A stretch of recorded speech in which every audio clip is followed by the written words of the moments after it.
Hey guys, Mighty Gazelle here, back with more reading the Hunters Guild Red Hood manga. We're on chapter 6. Last we left off, we had a pretty sad slash action episode, or not episode, chapter, where the big red wolf, I already forget his name kind of, Lysaon? No, Lysaon was the wolf, and then Cinderella was the witch. At least I think it was Cinderella. It was a princess name. Sorry, this is like a week or two ago. I can't remember when the last chapter came out.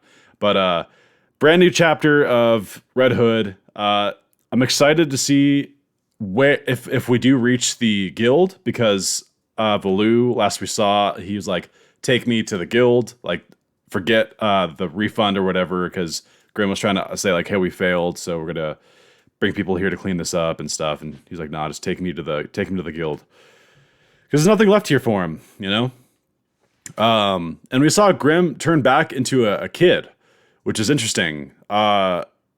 She seems to be some sort of time limit, almost like All Might. Like, I don't like comparing the series to My Hero Academia because they're different, but they share a past of like the creator and stuff. The assistant of this, My Hero Academia, went off to create this. But yeah, very fascinating. So let's just dive on in and let's see what this chapter has to offer. I'm very excited. Chapter 6. We start off with someone chopping wood. Yes, it's split, says Valoo.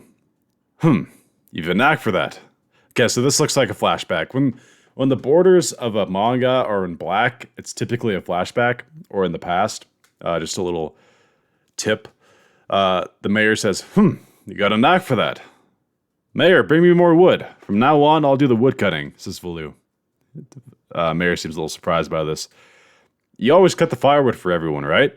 Let me do it now, he says. I want to repay you and everyone else in the hamlet. Yes, says the mayor. From now on, you'll be the one to, as we get this in like black box. So I think he's just thinking back to this moment. And he snaps out of it. He was daydreaming there for a little bit. It looks like, okay, so they're traveling now. He snaps out of it. He looks down. They're in some sort of carriage. Whoa, like a lobster carriage thing. I'm getting ahead of myself, but like they're in some sort of carriage. He's sitting across from Grim, who's still in child form. You awake? She says. You're moaning in your sleep, as she's reading some sort of book. Oh, just a dream, says Valoo. And then as we get the narrator. After leaving the ashes of the hamlet behind, the two of us made for the town that sat on the doorstep of the Hunters Guild HQ, Borderport. Okay, so the narrator is Valoo, but I say narrator because it's clearly not the current Valoo. It's maybe in the future he's looking back on this, but it's like the narrator nonetheless. Okay. Wow, a tree is walking, shouts Valoo. That's just a lumbering giant. Ignore it. Yeah, in the distance. So they're traveling along this road by like the ocean. In the distance, it's this giant, like she said, a lumbering giant, just a giant carrying a giant tree, like a even bigger tree on his back. Awesome. Okay, this is the sort of stuff I wanted to see. I wanted to see when they left the hamlet. Take me away to this world building, right? I want to see what this world has to offer, all the uniqueness to it. So I'm definitely on board with that. It's just a lumbering giant. Ignore it, says Grim. Wow, never seen a giant before. And again, this carriage, it's a lobster or like a crab, and instead of a shell on its back is a carriage. That's good stuff. I like that. That's a cool design. As this guy's like dangling a fish in front of it to keep it walking. Chapter number 6, beginning of part 2, the outside world. Very cool. Okay, so they're on their way to. The two of us made for the town that sat on the doorstep of the Hunters Guild, Borderport. So they're going to Borderport. The narrator continues, 1 week ago, Kasoka Village. I have to go. Take me to the Hunters Guild. Okay, so this is where it left off. The monsters who burned everything left, and the villagers have all scattered, says Valoo. If I stay here, I won't be able to protect anything. I have to go and hunt werewolves, as he thinks to everything that just happened with them fighting the two brothers and running into Lysaon and stuff.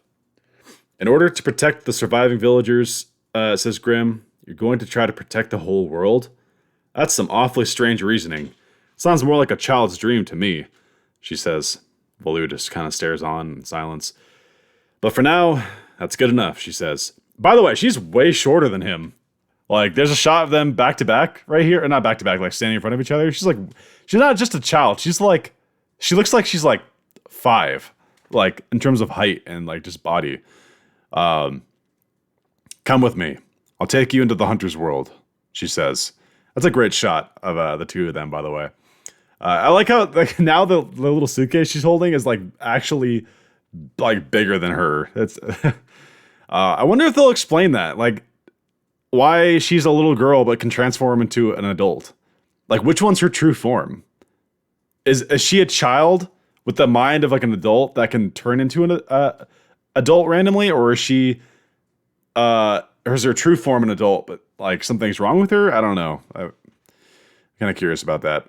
Hoping her true form is an adult, because if her true form's a kid, that's a little bit weird.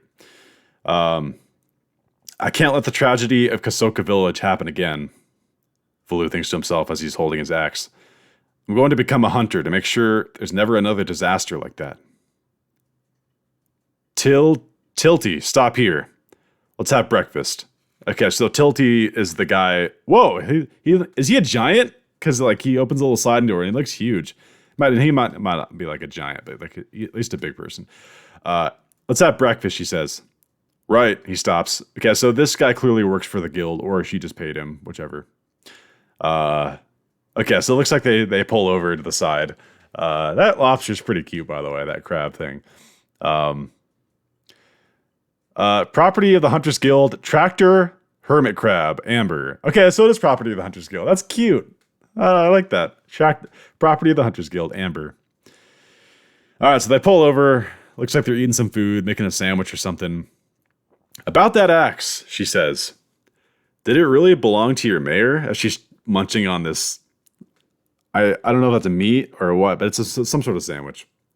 By the way, that's really adorable. Little Grimm eating a sandwich. I don't know. That was cute. Yes. Yes, it was for cutting firewood, replies Baloo. I'm surprised he split open a werewolf's gut in one swing of that thing. She continues. Winters in Ahsoka were harsh, says Baloo. Firewood was a major lifeline for all the villagers.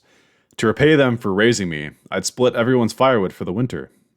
So I know how to handle an axe, he says. Ah, she replies. Wood cutting, huh? Makes sense, she says. What a messy eater, thinks Baloo. She has like food all over her face. That's really cute. If you're gonna have her be in a child form, often like do stuff like that. Make it adorable, where like she gets like food all over her face and it's like a mess. I don't know, that's cute. That's funny. Splitting firewood is an effective full body workout, she says. I hear there's a kingdom somewhere that uses it as a training regiment for new knights. As we get a cool shot of a bunch of knights training like the firewood. Dude, yes, that's cool. Like, I want to see that kingdom someday. This is the kind of world I want to see. Very cool. Baloo looks a little shocked by this. Oh, then it was my bond with the villagers that defeated those werewolves? If you want to look at it that way, she says. That wasn't the power of friendship. I expected an axe is made out of wolfonium. But why would a hinterland hamlet mayor have that? She thinks to herself. That wasn't the power of friendship, she says. That's great. 2 members of the Red List showed up. That's the guild's list of top priority kill-on-sight targets. Lysaon is the alpha of werewolf society, and Cinderella is his partner. Okay, so Lysaon is like the top dog, or wolf in this case, of all the werewolves. Interesting. And then, Cinderella. Okay, so I was right about Cinderella. A Wolfonium axe. A boy given knight's training. Oh, she's putting pieces together. Flunky werewolves that show up almost begging to be killed. The village is raised and handily enough. I'm there to bring the boy into the guild. It's all far too convenient. Dude, what if this whole story is like a fairy tale of itself, you know? Wouldn't that be like a meta thing? Anyway, but that is interesting. She put those pieces together. Like, The axe, the training's the same. Why would like the werewolf show up? That is fascinating. Good job, Grim. What was really going on in that hamlet, she thinks to herself. Can I ask you something? It's about what's next, says Valou. And that plan you mentioned to exterminate all werewolves. It's way too soon for that, kid, someone replies. Tilty? Oh, whoa, there's two of them. Oh, I didn't know there was two of them. So there's a guy who is leading the crab carriage, and there's a girl. Tilty, says Valou. You don't get to hear about that until you're formally inducted into the guild, says Tilty. Tilty, these two have a cool design, by the way. I like how they're like all black, and they have like a white patch of hair, and the rest is all black hair. That's kind of cool design. Not that you will be. I'll be in 100 years. Oh wait. He continues. Not that you will be. It'll be 100 years before you. Ow! As the girl bumps into him. Just serve the food. I'm sorry, Valou. The more he trusts a person, the sharper his tongue gets with them. So that means he fully trusts Valou. Hermit crab drivers. Milty, the younger sister, and Tilty, older brother. Milty and Tilty. Okay, cool. I like these names that they give these people. That's pretty cool. Hey, don't trust him yet, shouts the brother, I presume. And quit flinching all the time. You make it look like I'm the bad guy. Here. As they they put more food out for Valou and Grim. Something's coming, the girl notices. Something is in the distance, either farther along the road or on a different cliff. Whoa!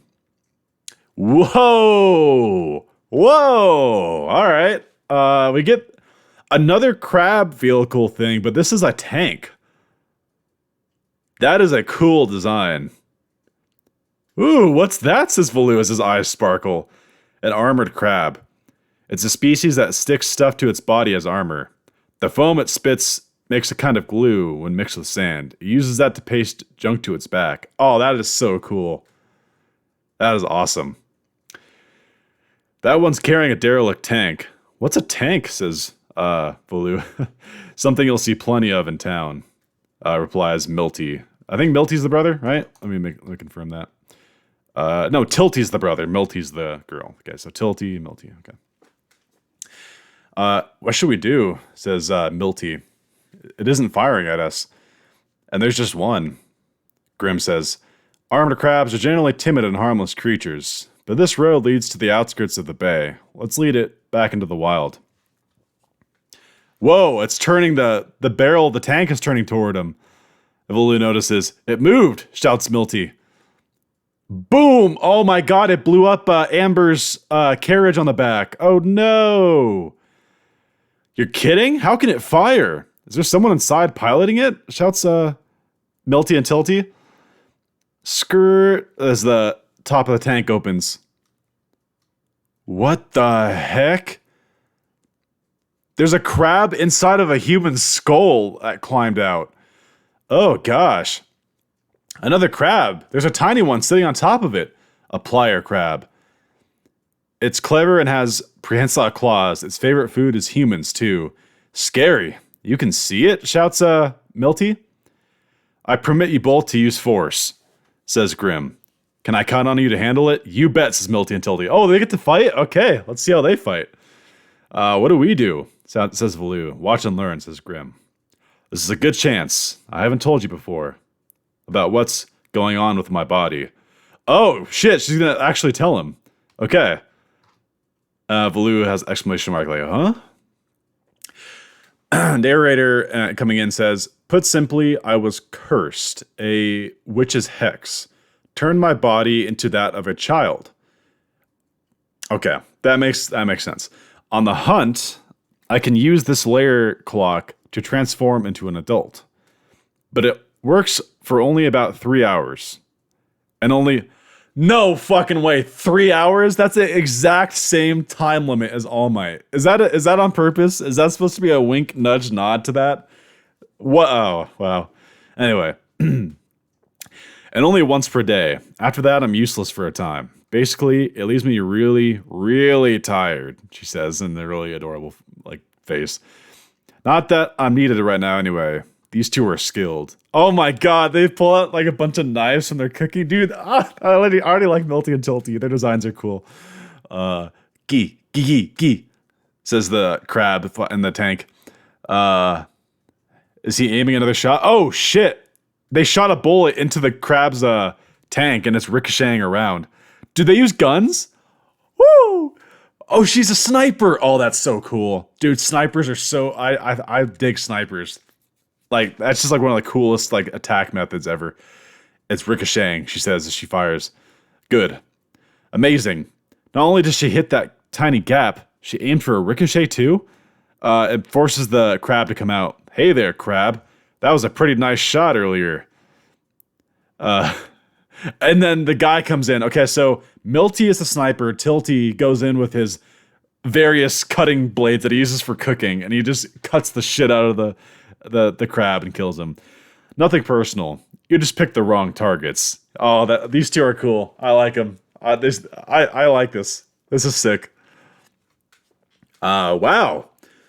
So that's what guild hunters can do. I want to be as good as you two, says Baloo. We aren't hunters. Oh, they're not hunters. We flunked out. Couldn't pass camp. What? These two couldn't pass camp? Camp, says Baloo. Training camp. It's 3 months of hell that you'll go through yourself soon enough. She says Milty, a little bit disheartened. We do odd jobs for the guild now, that's all. About 200 hopefuls apply for each camp. Generally 3 or so pass. Whoa! 200 apply presumably every year. I don't know how the class system works. But only 3 pass? Only those who survive the harshest training earn the right to join the guild. I have to pass a camp? These two failed, he thinks to himself. Yeah. Ah, there it is. That's the guild mobile research facility. Both camp and fortress, the ironworks. Wait, that's the guild's so that's a mobile research facility. That looks incredibly cool. I love that design.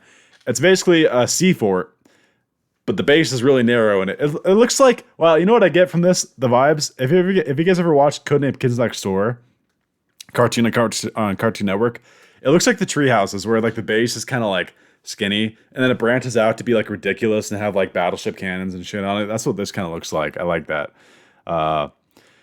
As we get on this next shot, a shot of a woman, presumably just from the chest to her abs, and she's like got a 6-pack. She's ripped and has a well-endowed chest. And how many will survive this round? Okay, so this must be the trainer. Okay. All right, that will do it for that chapter. This chapter was awesome.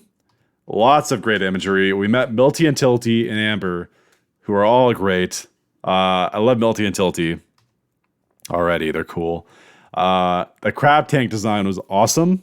We learned Grimm's deal, what's up with her, which, okay, that makes a lot of sense. Her true form is an adult, but she has to turn back into a kid after only 3 hours.